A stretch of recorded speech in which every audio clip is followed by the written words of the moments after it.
you so much for coming out. It's so exciting. I have become incredibly passionate about rights and clearances in a very short period of time. It's been about, I guess, 3 to 4 years of working in this world, and so welcome to my presentation, Rights and Clearances, a TV film department you might not have heard much about. Let's see. I think I have to go over here. Sorry. There we go. Hi. So a little bit about me. I am Toy Mary and graduated in 2012. I was a literary and cultural studies major, which I think isn't even one here anymore, with a concentration in film and a psychology minor. I've lived in LA, Richmond, New York, and then back in Richmond now, where I live currently. I prefer the more logistical type roles, like producer type roles, and then I do a variety of creative things in my personal time. And then also, key important thing to this presentation is that I never went to law school. And so what's cool is you don't have to be a lawyer and go through all those extended years of education to be able to work in rights and clearances. You don't need that at all. You'll learn on the job for the most part. For those who don't know me as well, I'm just going to kind of give you a good flow of my career path because I think it helps to kind of explain how I fell into rights and clearances. So when I was at Mary, I interned between my junior and senior year at Wavy TV 10 and Fox 43. That's where I learned a lot about the different departments, and that's also where I thought I was going to stick to production for most of my career. I graduated in 2012, as I said. I worked for a year at Wavy TV 10, moved to Los Angeles for 6 months, found out it wasn't for me, came back. When I came back, I interned at the Virginia Film Office, and that's where I got my very first production job as a production assistant. I went on to work in on a pilot, 2 seasons of a show called Mercy Street, and then on a film called Loving. And that's kind of where I built my founding and like ground for understanding production before I moved to New York. And it kind of allowed me, when I got to Dita Samero, which is the job I got in 2018, to kind of move up quickly from production assistant to production secretary in about 6 months. While I was at Dita Samero, I was also the internship coordinator. And the reason why that's very important to my career path is not only was I really excited about engaging with students and helping them grow their careers and gaining connections, but it's also where I first heard more about rights and clearances. So part of our internship program at Dita Samero was these kind of professional Q&A. So we would have our interns sit down with the different departments and ask questions. And the one person that was super key to me, and I gained a lot of great information with our rights and clearances associate producer. So she did a Q&A where she explained the job and then had a Q&A back. And that's like where I was sitting there and all my interns, I don't know if they were as interested even as I was. And I was like, man, this seems like a great path and really interesting. And what was great is, so that I think was about a year before I found out she was moving up and on to a different role. And so I just kind of kept my ear, it was a production secretary, kept my ear out. And then as soon as I heard she was moving on, I was like, put my name in there. And for the 3rd season of the show, I was able to be the rights and clearances coordinator. And then once I got my grounding in the job, they promoted me to associate producer, which was really exciting. That was like a goal of mine on the show. That show was unfortunately canceled because these scenarios stopped liking each other. And so the show ended and went kaput. And then from there, I worked on Tuning Up the News, which was a Stephen Colbert produced show that was like a cartoon news show. And I was a graphics and clearances coordinator. So I did clearance work as well as working with a graphics team and helping them kind of, it was an interesting like tie-in. I'll describe that a little bit more later on. Because of the writer's strike, that show ended after 9 months. And then in August of last year, 2024, I started working for A&E Networks as a remote employee, as a global rights and clearances analyst. So that is my career path. Oh, also, this is just a fun fact. When I was trying to find a film job up in New York, I was an extra. And this is me in season 3, episode 5 of the show, Crashing. It's really funny. If you watch the one scene I'm in, I mouth a lot of words and I don't know what I'm doing. It's very funny. I'm clearly not an actress, but I did an okay job. So now for kind of the meat and potatoes of what rights and clearances is. So there's a variety of different titles you'll find. The ones that I've held as a coordinator, an associate producer, and an analyst. In general, they're kind of very similar, but you take on more responsibility with each role. The main point of this job is to ensure that all legal rights to either photo, video, music, any audio clip, any form of media, making sure it's legally, also location, making sure all of those are in order to be able to be legally okay for a show to be on air. Along with like the legal aspect, you also work with the standards and practices department of a company, and what that is like, instead of the legal aspect of a project, you're kind of looking at the outward presentation of a project to people. So like on Diaz and Mero, they really like to push the line, and so every so often our standards and practices would push back and be like, that's not appropriate to say on air, or we don't want, like, Showtime was pretty open. They allowed a lot of things, so if there was something that Diaz and Mero said or did that was a little too much, you knew that we gotta reel it in a little bit. And so they just make sure that like kind of the messaging that they send out to the public is what they want their company to be. So you work with legal and standards and practices. Standards and practices, not so much, but sometimes when they do come in, you know that a flag's being raised and you need to pay attention, but you can still push back. So that's something I'll also discuss a little bit more. The responsibilities include you research copyright ownership, you make sure you negotiate licenses. So just because somebody says a price is something, you can almost always push back a little bit, and it kind of helps the show. You kind of are helping the accounting area of a project to become even lower. So like even on the show that project I work on now with A&E, we were able to get a video clip recently that was like 5K down to 2K, and so that was like a really great feeling to be able to help work on that. You help keep all paperwork organized, and then you communicate with the lawyer and legal team, standards and practices, and then communicating with the executive producer or any managers of a project is also super important, making sure that like if a problem arises, you want to make sure that the right people know it immediately. And then once it's solved, also have to let them know that too, obviously. And then very rare, but I would say specifically on like Diaz and Mero, sometimes when things get legally tricky, or Diaz and Mero specifically wanted to still do something, even if legal and standards and practices is pushing back, every so often you have to reach out to the legal team and ask for a risk assessment, and that's basically finding out how much you could be potentially sued for and whether or not the project wants to take that on. That happened, I would say, on Diaz and Mero like 3 to 4 times, on tuning out the news like once. And on A&E, I'm actually not in that part on A&E, which I'll explain a little bit more to you about later on. You will enjoy this job if you are I added an L in there. If you are good at thinking creatively, this job is not creative in like the writing or like artistic way, but you have to think in a way that helps you allow to pivot or change your, think in a way that maybe the original idea has to be adjusted a little bit. You have to communicate effectively. So like when anything changes, you always want to let your producers and your bosses know immediately, because immediately if something comes back as being flagged or needs to be changed, that could change the editing, the graphics that need to get made, the writing sometimes needs to get made, editors. So it's important to talk with everyone and let them know immediately what's going on. You have to be really good at prioritizing your tasks. So like sometimes you're working on multiple stories, you need to know when this is actually more important to the show and this other one, seems less likely that we need it, or it can be like cut from the show. And understanding like I need to put more effort into this avenue versus the other one. You also have to be good at working independently. So once you understand the flow, understand how to get licenses and releases, once you understand that process, you will be working mostly by yourself, which I love being part of an overarching team, but being able to kind of work on my own is really great and really freeing. And because I'm currently a remote employee, I love being able to kind of be here in Virginia and working with a team, but on my own, which is lovely.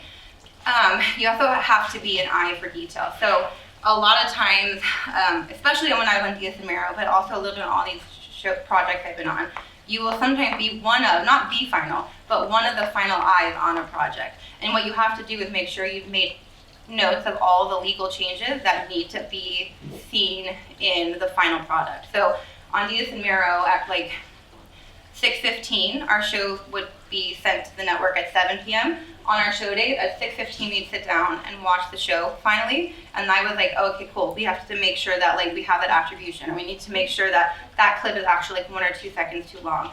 Usually I would catch that before we get to that point, but at that point I was the final person along with the producers to see that, and you don't want it to get past you and then go to air, and then all of a sudden there are potential issues. I want to make sure I say it's not flashy. You're not on set. You're not with like the actors and all like the like.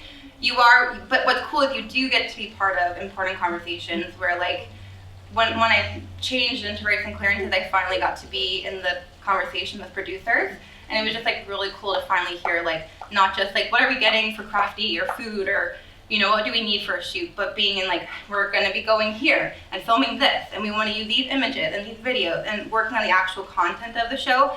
When I got into Rights and Clearances, I loved it because it was the first time I was able to do that. And also an important thing that when I was getting trained is that you will sometimes, I think some employees will look at you as being the barrier to some of their creative goals, but you're really the facilitator. So like usually if there's a legal issue, your answer is never no. Your answer is never we can't do that at first. There have been, I would say, in like the 4 years that I've been doing it, I would say there's only one time when there was something that like our legal team was like, we can't do that. Like we don't touch them. For a variety of different reasons, but there's always, I would say like 98.2%, there's always a chance that you can find a different way to get towards the goal. And there's always an alternative and a plan B. So I love that because you are on the side of production, and really the legal team is also on your side. Like whether the goal is to be funny, to be newsworthy, to be current, like the legal team wants to help you with that. You just have to kind of follow their rules. So you're never like a barrier or a prevention from being able to do something. You're helping. And if you're like me, it's really exciting. I feel like it potentially sounds boring, but for me, it's like really cool when you finish a show and everything's like all wrapped up. I'm gonna go through kind of like my typical day for each of the shows so you can kind of know. And what's exciting is I'm gonna show you a script of how Diaz and Mero looked before we filmed, how I changed it, or how it changed, and then I'm also gonna show you our legal notes, and then I'm going to show you how the legal notes changed after we filmed it. So let me exit out of here really quickly. Get back to me. Sorry. I'm usually much better with technology. Oh, there we go. Okay. Let's see. So, how do I move this over? Ah, there you go. Okay. Got to move it over there. Can you see it? Yeah, okay, cool. So this is like what a Diaz and Mero script would look like. It's very different from any script you'll probably see in most of the jobs you ever work on, because if you look at it, there's very little words. Diaz and Mero were huge improv people. They still are, they just don't work with each other anymore. But what we would basically have our writers do was they would write the like first line that they would need people, they would say, so D is Diaz, M is Mero. They would start it out, and then we would cut to the clip, and then we would have them provide commentary. So what was very tricky on this show was that because we didn't know what they were saying, we would get all the legal information for the show. So I'll show you now. I'll exit this, and this was my legal notes before we would film. So this is how they would look. And basically, if you look at it, these are what our lawyers would tell us. So like, it's fine, meaning we don't have to worry about it. When we're filming the show, I didn't need to ask for any more commentary. For the Roger Stone one, our lawyer said we need lots of commentary and direct criticism of the Daily Caller. So like, while we were filming, I would be communicating with our executive producers, and I would say like, I would remind them as the story was coming up, you need X, Y, and Z kind of commentary. So just more discussion of the story. Then I would also be communicating with the lawyers and say, do we have enough commentary? Sometimes they would say no. So then in that moment, I would need to directly conversate with the producers, say we need more. Can they say more? Or if you've ever watched the show, we would have them sprinkle in allegedly. Allegedly was a word we would use often to try and cover us. We weren't really meaning it, but we could kind of mean it allegedly. And so this is what it would look like beforehand. If this document, my legal notes, looked like this, it was usually lovely because there was only 1, 2, 3, 4 stories out of like 8 that I'd have to feel a little nervous about. And then down here, this will come up later on when I speak in one of my more specific examples of rights and clearances. When we digital restrict something, that was the show's way of kind of covering themselves. So like what that means is this can be in our show, but we can't post this on socials and we can't have it on YouTube. Basically, like unless you're watching a specific episode, will you find that story? And that comes up important later on in a later example I provide. But this is what it looked like before we filmed. And then let me show you.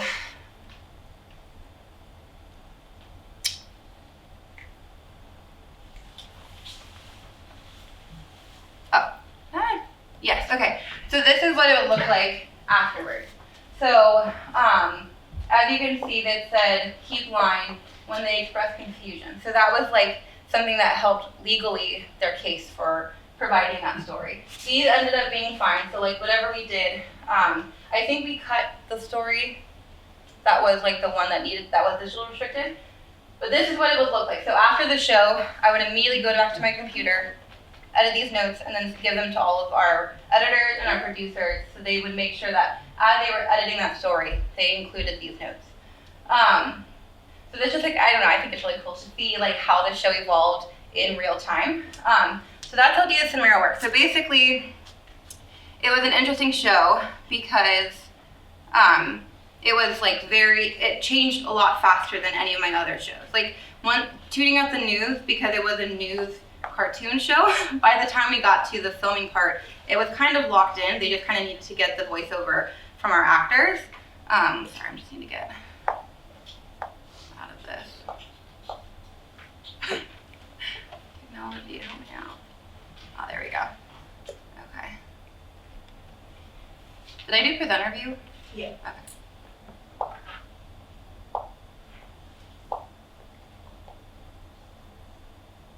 Okay. So, oh, shoot.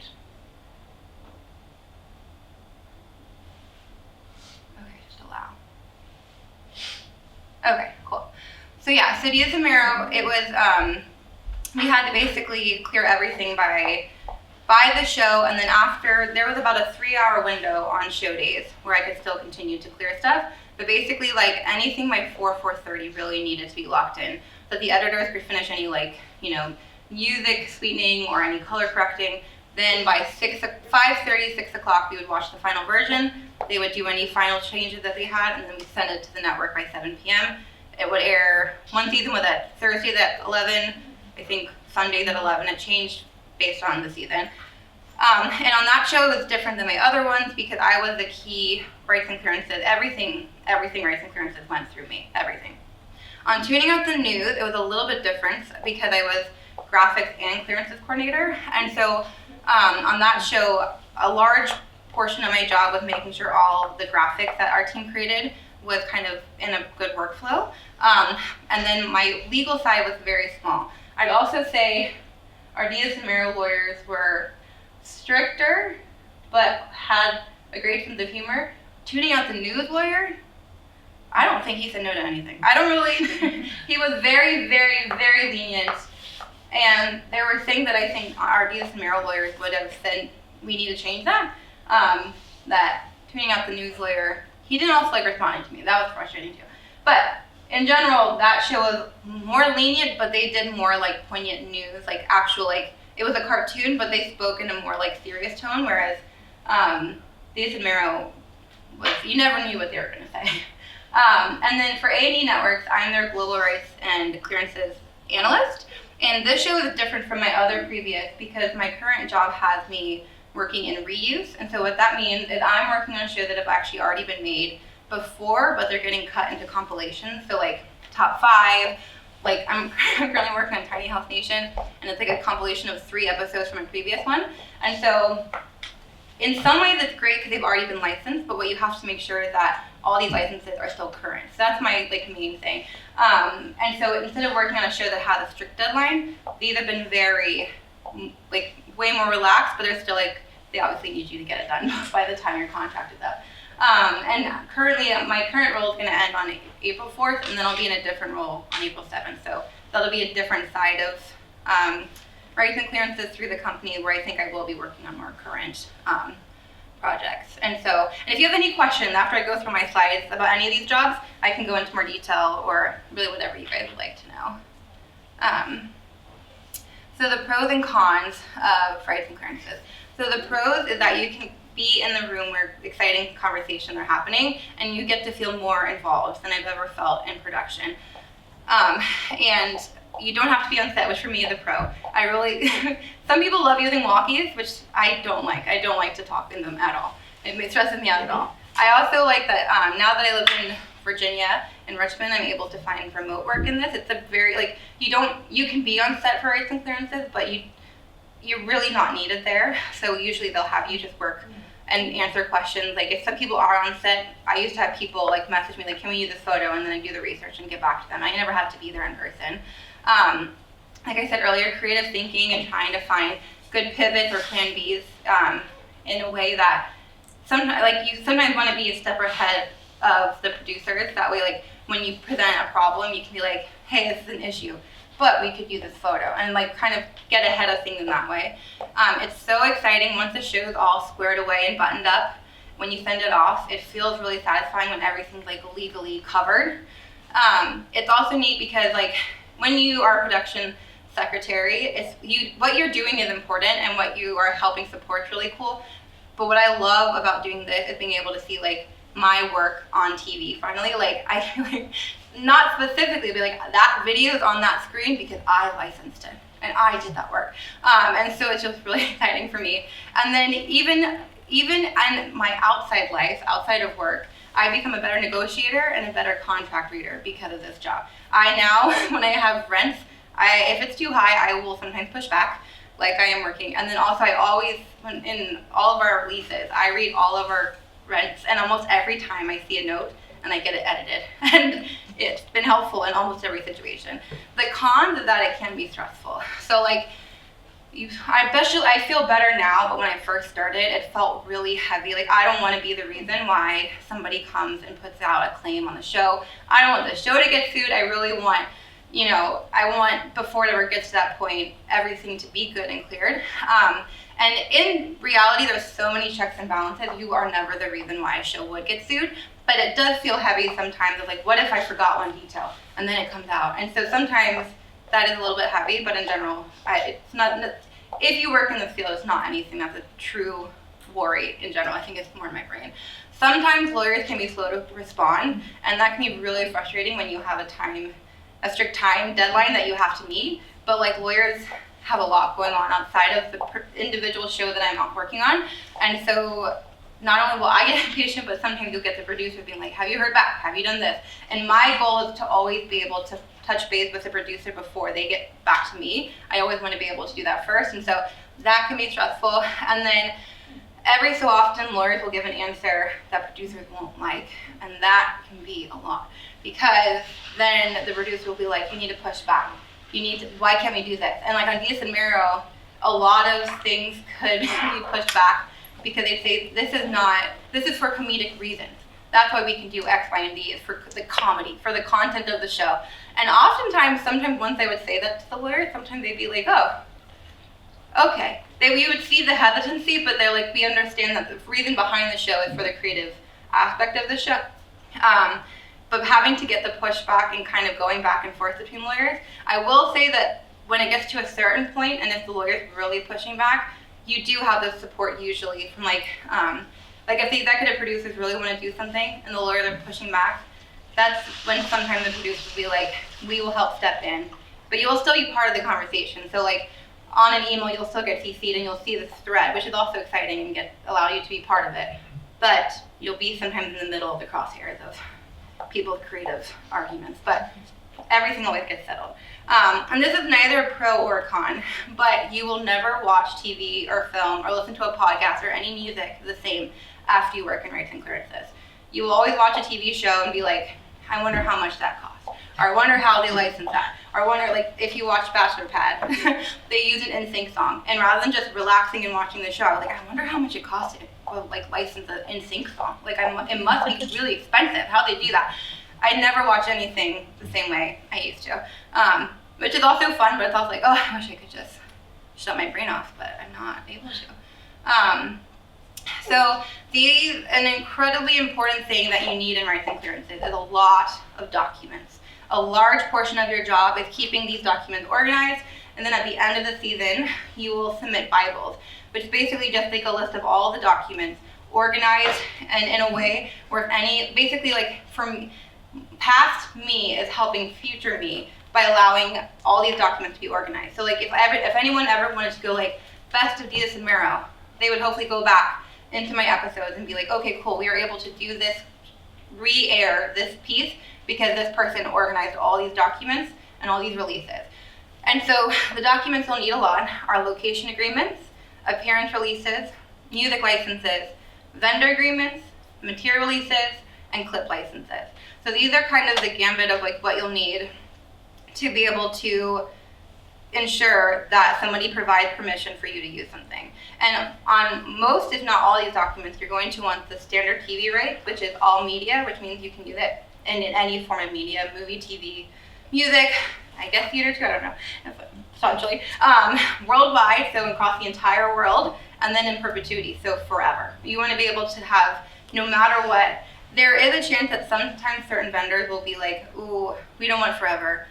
We want it, or if you want forever, you have to spend a lot more money. And so every so often you'll have like a 5-year one or a 10-year one, and that's usually okay, but that means someone has to keep track of that license so that in 5 or 10 years, you have to spend that money again to then relicense something. And I'll just really quickly, I'll exit this and just show you some examples. I don't have an example of all of the documents.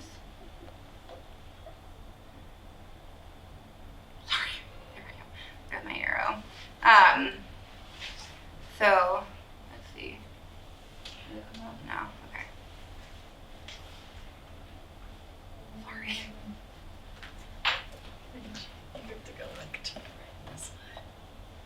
Okay, I'll move it over. Do you want this? I can just show one of them. They all look kind of the same, if I'm honest. This one like this. So this is like what a standard one will look like. And then, ooh, shoot, I closed it. I was dumb, sorry. I'll just move this one over, it's all good. There we go. So this is what, and this is like an old one, obviously this show's no longer around, but it always has the date, it has the licensor and the licensee. So, like for example, if I was going to use like a clip from Reuters, then it would have Reuters and their address and their contact information. It would tell you what you're using and how much of it you're going to use. And then this is all legal jargon, not jargon, but it has like all the things that basically cover them for whatever period of time, how we are going to use it, and then you have to always get it assigned by both sides. So once I have this, it's fully executed, which means that both parties have signed it. Then I always title it in a very specific way, and then everything will, if you're type A like me, all the documents will line up beautifully in a beautiful row in my thing. But this is how everyone, so if it's a photo or video, all of those will be pretty much the same. Music is a little bit more complicated, especially like if you work with certain vendors in music. I think those releases are a lot more complicated unless you're using like a more like regular like library of music. But if you're going and licensing a specific part from like Columbia Records or something, which we had on Diaz a couple times, those have more complicated and layers to the licensing of it. But this is pretty much what it would look like. It would just change the top like photo or video or whatever. So this is like a standard release that you would use. And if you want to see anything more at the end, I can always pull up some stuff. Let me exit out. Okay.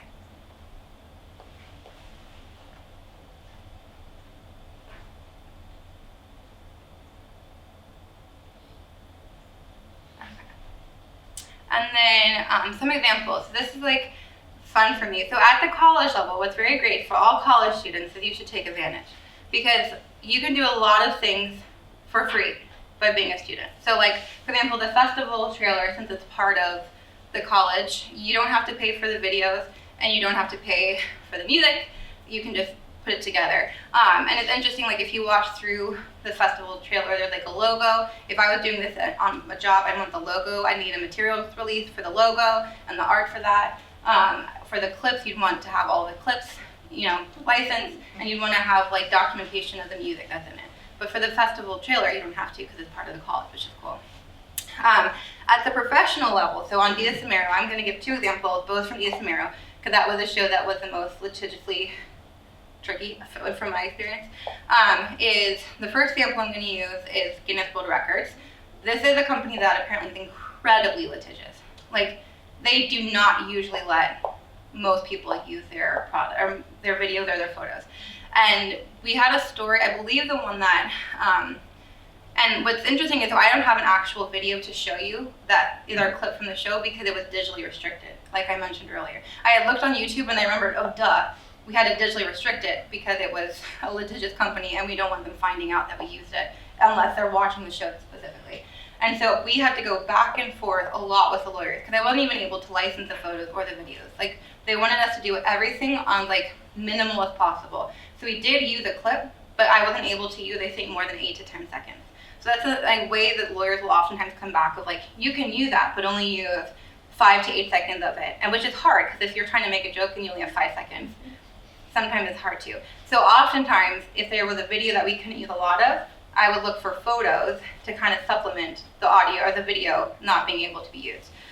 And so we went back and forth, and it ended up being a great final product, but it did take a lot of going back and forth. And the lawyers, and as soon as I saw Guinness World Records add a story pitch, I was like, come on, we know, we can't do this. But Dia Samaro really wanted to do this one story. Because of that, they pushed it. And so not only the reason we were able to do we use this minimal video, only a few photos, and then for creative reasons, our lawyers were like, okay, we are allowing you, but make it as small of a clip and you can't show it on YouTube or your socials. So that's how this specific story was okay to use. My next one for me is a little bit more fun to show because I have examples. So in our final season of Dia Samaro, we did something called interstitials. So basically, they were short little not skits, but cute little inserts in the episode to transition from one section of the show to the next section of the show. And they specifically wanted to have one that would pan up to the ceiling and show the ceiling of the Grand Central Terminal in New York City, but include certain Dia Samaro aspects to it. And so the first step was basically to reach out to the people who license the Grand Central Terminal, which I think was it may have been MTA or a branch of the MTA. And I found out that to license the art on this ceiling is $10,000, which is way more than a budget we have in general, but specifically for a 4 or 5 second clip in the show. No way. So I will show you in a second the process of how we went back and forth with our lawyers to get it to where we were able to pull off the idea, but in a slightly different way than what we originally did.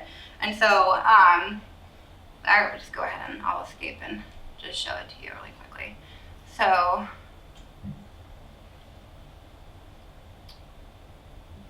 this is what it looked like before our legal team kind of pushed back. So as you can see, we were going to include the Dia Samaro heads, but you can still see the astrological or the celestial bodies that are there. So that would have been really expensive and not possible for our thing. So then this is the next stage of it. And you can see that our graphics team was able to get rid of most of them, but they were trying to still make it easier on themselves, less of the erasing, less of the whatever. So you can see there's still a little, I don't know how clear, but at the top, there's still a little bit of the celestial being. So when I sent it to our lawyers, they were still no. We would owe money if we have to do that. So then our next version of it was this one. So you can see, oops, I think, which is this one? I think this was this next one actually. So this is the next one, so everything's erased actually. So this was the third step, and then this was the fourth step. And this is kind of the second to last final version of it. So you can see that like we added the Diaz and Mero heads that our graphics team. The pigeon and the pizza and the bull were actually Getty images that they kind of adjusted to match the ceiling. And then this is what it actually looked like in the episode. So you'll see the way there's music, hopefully, technology help me with it. There's music that happens. You'll see kind of the end of an interview, and then there's some black screen where they would add a title card, and then you'll see how this kind of was used in the show. Oh, I'll just play it from here.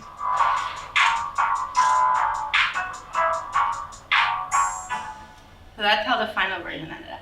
So like it was legally okay because we didn't use you know what's interesting is I didn't think about it back then, and apparently it didn't matter. But like these, I'm wondering if we were potentially supposed to license these, but whatever. No, 3 years ago. But everything else in this was licensable thing that we created. So like this bull, the pizza, the pigeon were fine to use because we made them, we created them. These were images our graphics team did.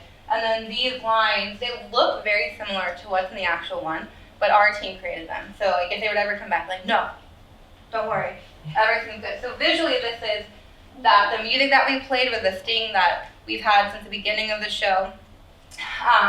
And so it was just really satisfying when we like aired this, because I was like, that was a lot of work and it could have potentially cost a lot of money. But we were able to pivot, find a different way to do it, and I think it's like cool that like it's the New York version of the, I mean, well, that's silly to say, Grand Central is New York, but our version of the New York ceiling, which is so exciting.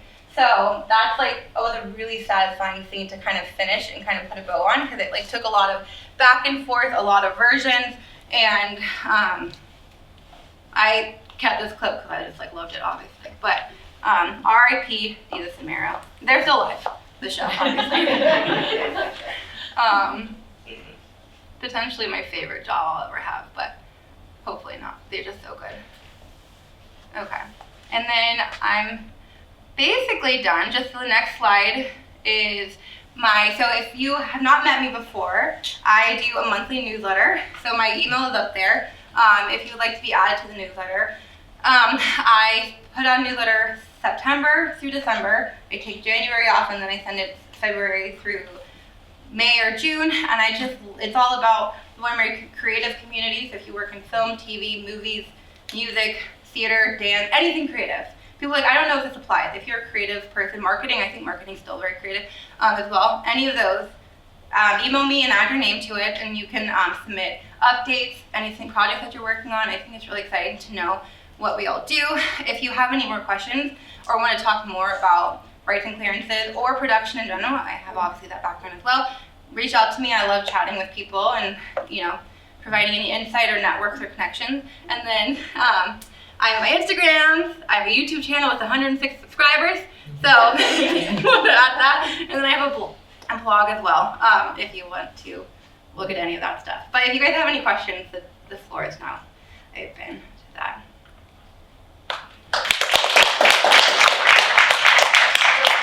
Alanna, did the clip that you showed us, how often did they use that for all the work that you put into it? Once.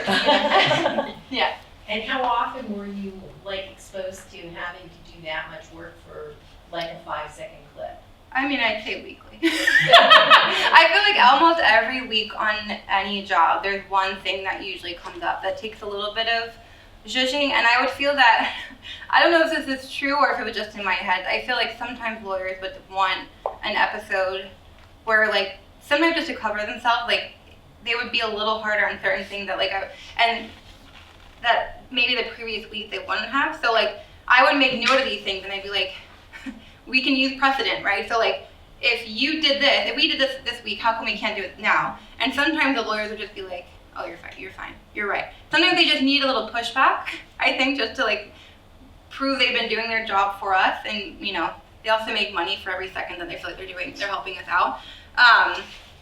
But there was usually one story that was tricky every week on Diaz and Mero. On tuning out the news, a little less. It was more when we would do like field pieces, and like they would go out and interview people, and that would be tricky because I collect the releases, but the set PAs and the assistant field producers would be the ones like actually getting the releases. And so every so often, like I would have to make sure that all the releases match the faces, and so every so often there would be tricky things with that, or the topics like live golf is really controversial, and they also don't like any outside media to be in there, filming. But our producers on Tuning Out the News insisted that they wanted this piece, and so they went to the golf meeting and they filmed, but they had to be very sneaky, and then in the final version of that piece, we weren't able to show any of the live golf stuff. So they that was a tricky week, because we had another legal counsel come in, like, don't do that, but our producers said they want to anyways, and our normal legal was like, that's fine, but I don't think he probably should have. But I think it aired. I don't remember now. It's been like 2 years, but I remember it being very tricky. What about the man on the street interviews when you're interviewing a person? So with those, you usually have something called a wide area release or a cable cast. So that's like, it's like a big, we used to have like a pizza board sign, and it would say like, if you walk in this area, you are releasing yourself.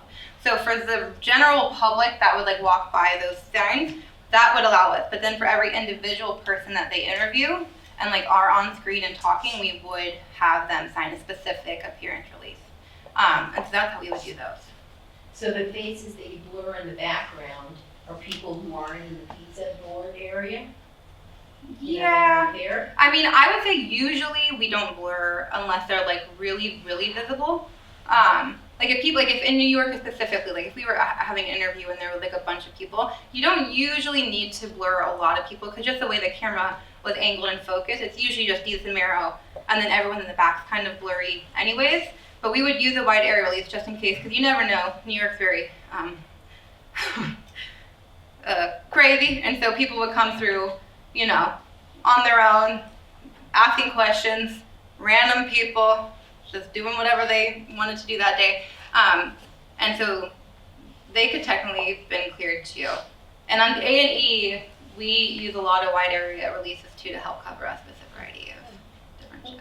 Caitlin, you had a question? Yeah, when you're talking about the digital restrict was the term. So have you ever had to come up against the fact that now it feels like a lot of times the clips that kind of go viral on social aren't even officially released? It's people who are kind of like either Leslie Jones style, like filming her TV as something's happening, or like if it's streaming and people are kind of taking it upon themselves to put. So are there other times you found that something has gone, or do you know versions where like it's still gotten out there, not through a show's official channels, but like by someone else? That's an interesting question. I don't think I've dealt with that specifically, because I don't think there probably is out there, but I haven't seen like any streaming of somebody watching like Deez and Mero and then one of those sections coming out. I will say there were times when our digital team got really frustrated that like there were some incredibly funny segments that our digital team was really sad they couldn't put on their YouTube, because they knew that it would do really well and bring in a big audience.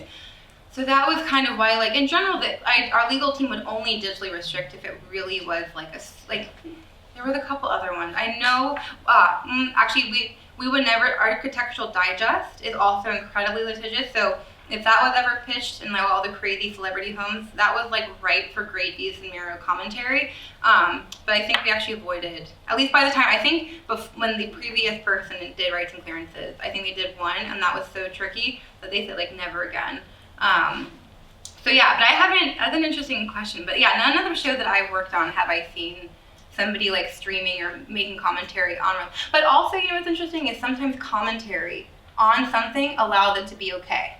So like a lot of time with Deez and Mero, if we could just get them to talk a little bit more about something very specific. So like when we'd be in a taping, I would be messaging with Julia, who was usually the person on the ground, and like, Julia, make them say more, and it had to be organic though. Like we couldn't make them say something very like, you did this, but it had to be organic commentary as if they were saying this off the cuff. Because if it was like, I don't know the exact legal stuff, if I was a lawyer maybe I would, but I don't have to be that to do this, but like we would need more commentary, and that would support our story, which would allow us to like be able to use a clip that maybe was more tricky to use outside of it. Are you Charlie? I think you're William. Nice to meet you. We also interned, well, not together, but at Wavy TV 10. Yeah, Wavy TV 10. Yeah. I'm a big fan of the Susan Mero's show. Do you have a particular episode that you were proud of? Most proud of? Even outside of writing, some of my favorite episodes, I loved when they went to Yo-Yo Ma. They traveled out to Boston, and they did an interview with Yo-Yo Ma. And I was thinking it would be potentially very stiff, like, I don't know, like very classical music and like these two big jokes. But their chemistry was incredible, like so funny, so like very wholesome. Like I always loved it when there were moments that they were kind of wholesome. It was just so great and really funny. So rights and clearances way specifically though, I would say it's oftentimes like more of the small moments that like were really satisfying, or like when a show, I should have prepared that, I better answer this question. But really just like when all the things were wrapped up so beautifully. But yeah, Yo-Yo Ma was definitely like up there. I also loved it because kids are always so hard to work with, but we have some great moments, especially like during COVID time. We had like a kindergarten themed show where they were like interacting with children, and it was just really funny because these kids don't know like how crass these guys can be, and just the level of just like silliness between them. But kids are also very tricky. Like you have, like if there's not a release for them, you cannot use them. And so that was something you have to be very, very meticulous about, because there can be a lot of legal ramifications if you show a kid in general that's like not been released. But yeah, Diaz Mera was just like there's more, my brain's not remembering, but Yo-Yo Ma, like if somebody asked me like one of my favorite episodes, that's definitely it. Were you doing that remotely or were you on set? So Diaz Mera, during the peak of COVID, I was more of a production secretary during the peak of it. And so we worked remotely, our interns were remote. But then but we also had very strict COVID protocols. So once like that, people could go back to set, we did. And what would happen is at first I would watch all of the shows over Zoom.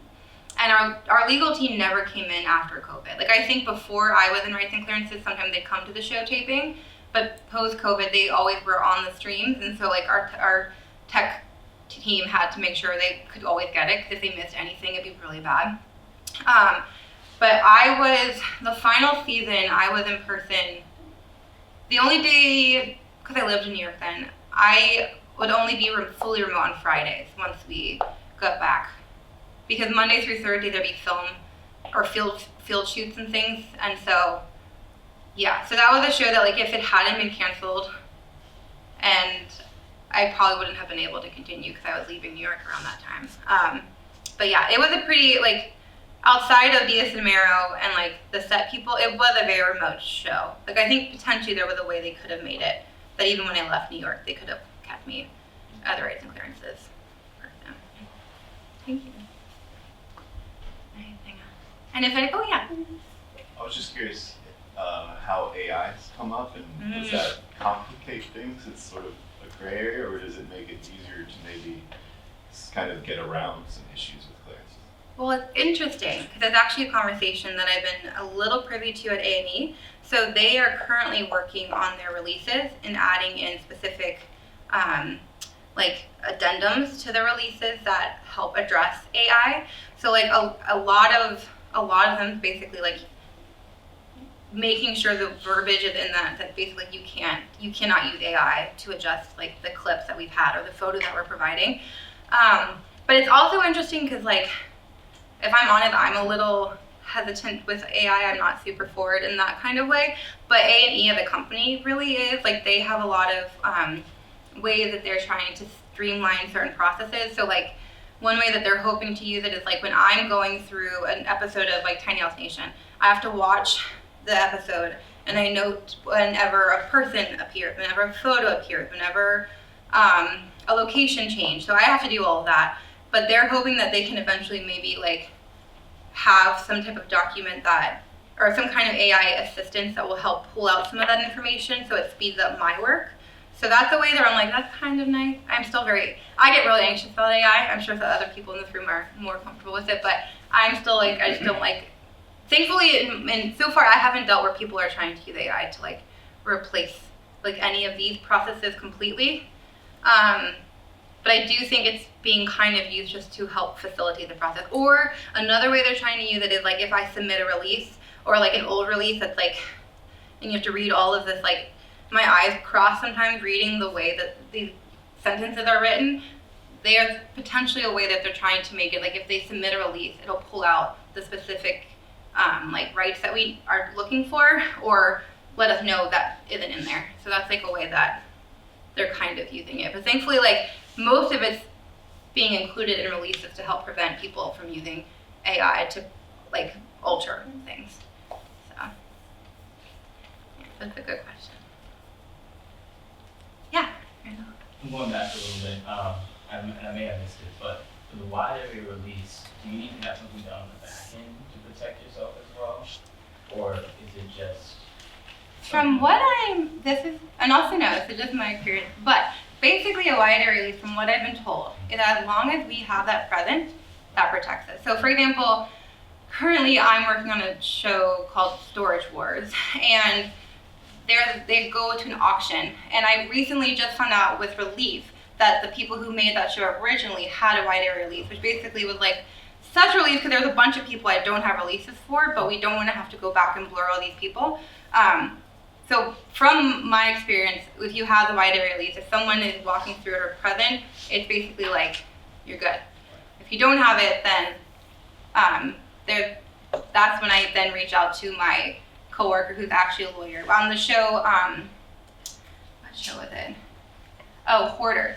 On the show Hoarders, recently, I had to reach out to our lawyer because we had probably 80 different people who I didn't have releases for, and I needed to chat with our lawyer to be like, these already aired, like these were a long time ago, and basically our lawyer was like, it's not high risk, because it's mostly adults, but they were like, it is risky to show them, but we also had you can also sometimes use email correspondence to provide proof in your Bibles that like you had this conversation. You basically just want to cover yourself every time. So like we had an email that said everyone was released. This company didn't provide all the releases, and so by doing that, but we didn't have a wide area release. So that's where it got tricky. And like I think anyone that was super clear in it, I think we did a little bit of blurring. And there were 3 kids in the episode that we had to blur and take out any audio that they were in because we didn't have a release for them. Oh, I didn't get that. You alluded a little bit to how expensive like entertainment lawyers are, and I've seen that in like the theater world too, where on certain projects, if working for someone else, they'll eventually say like, you're being diligent, but stop talking to the lawyers because it's costing too much money. Mm-hmm. So like, do you feel like you're ever walking that line where they're really looking at it about like what you're gonna pay up front to button up everything with lawyers and the time versus like what the ramifications be if something came back later and was more expensive? That's a good question. I think in general on DSMARO, I was cognizant of like not needing to reach out unless I really felt uncertain. When I first started out, I was so uncertain. I was very nervous about making the wrong move that I reached out a lot, and our lawyers were like, and my bosses were like, it's better for you to ask the questions than us to find out later on. We had it, and it was also like, it was just interesting because oftentimes like we would reach out, and once we had the lawyers be like, stop reaching out to this person. Like, don't answer. I was specifically told once to not answer an email. Somebody was like, did this air? And I was like, do I answer them? And the lawyer said not to. And my instinct was to respond. And so I'm glad I reached out to the lawyers first because I was like, oh crap.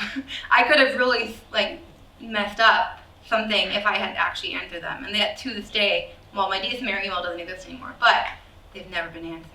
So I followed them around. Ted, sorry. So how, one, does filming things like corporate products or things that are branded out in the world, does that fall under rights and appearances, and how much of a risk is that? Like I've been on sets where we got like the Apple logo on a laptop, Mm-hmm. the brand of a can of soda. What about when you're like out and you have like a McDonald's in the background or Starbucks? Does that become a problem, or what is the balance on that? It's interesting because on Dia Samara, we did a lot of freaking of like we had like Dia always drinks Beck's beer. We were never able, like we had a specific logo that they had made, it was like Dia Samara themed. They put on the bottle so that we couldn't show it. A lot of logos that we used in that show were like, if you were to ever go, the set was so cool. It was so neat. They made like a mini bodega in the studio, and it was really fun to look at because there were logos that looked like real ones but were changed just enough. So like we had a White Claw, but rather than White Claw, it had some other name, and they made the logo slightly different. So like on the show, but also what's interesting too is we had, they did like a liquor tasting during one of the episodes, and we were able to talk about it, but we weren't able to show any of the logos on the bottle, which is interesting. And I can't remember exactly why that, like, I'm surprised, like, thinking back, I'm like, it's interesting we can talk about it, but we can't show it. So I think that's some of it. When it comes to, like, stores and things, usually if we're showing them, we've gotten a location release. If not, they're usually blurred out, I'd say. Or, like, made in a way where you may know it because you know, like, there's certain things that McDonald's or Starbucks have, but, like, we're not showing their name specifically. But I think it can also vary from different, like that's also weird about law is like, and legal stuff is like, one case can be okay this way and another different. And so that's why, like, especially not as a lawyer, but like I've looked at enough releases that I understand a lot of the steps and the things that I know, but there's still things that like, I'd probably still reach out to a lawyer to be like, hey, we're filming outside of McDonald's. Is that okay? And like, sometimes it is, depending on the reason, sometimes it's not, depending on the reason. So, it's a tricky line you have to, that's why like, it can be expensive, but I always answer. I always ask the lawyer just to make sure. Yeah. And what's your name? Oh, Eric. Eric, nice to meet you. So I know that you don't have to go to law school to get in a job like this, but like, what kind of things would you want to say in an interview, for example? Oh, yeah. So like, I think what makes a really good rights and clearances is like, number one above everything is communication. Like, when things go tricky, you want to be able to communicate what's going on concisely and clearly, and also like understand where to go next in the process of things. So communicating really well is really good.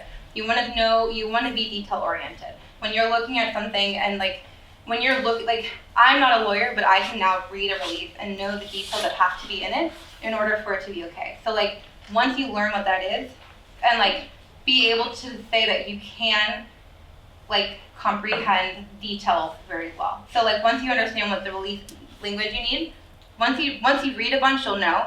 But like, sometimes things will be missing and you want to know, oh, we need to push back on that. Like recently, we needed different insurance language and release for something I'm working on. And my boss knew that we needed to do that. So like, understanding creativity, or not creativity, clear details of things. So like communicating, like understanding, like being able to pick out small details, as well as like just learning to pivot and not getting frustrated when things can get like a little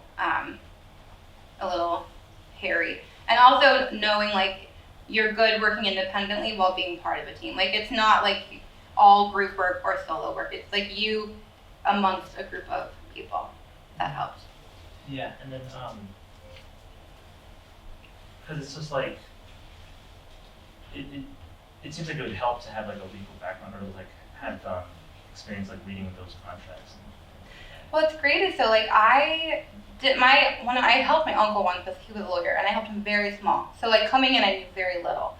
But what's good is, like, at least with my first job, I never looked at these documents before. Like, I might have helped organize them for a rights and clearance person, but like I have a PDF on my computer somewhere that's like the training sheet she gave me, and it broke down like all the things that you're looking for. And what's good, especially if you start out, like, you don't need to know what these releases are if they know you're starting out. And like, you have a legal team behind you too. So like, for example, on Dia Samara, I never finalized any contracts. It wasn't like I was the one writing the contracts. I would get a contract from a vendor. I would send it off to, who would I lawyer with? Eugene. I'd send it off to Eugene. He would look at the document. He'd make any notes, and then I'd send it back to them.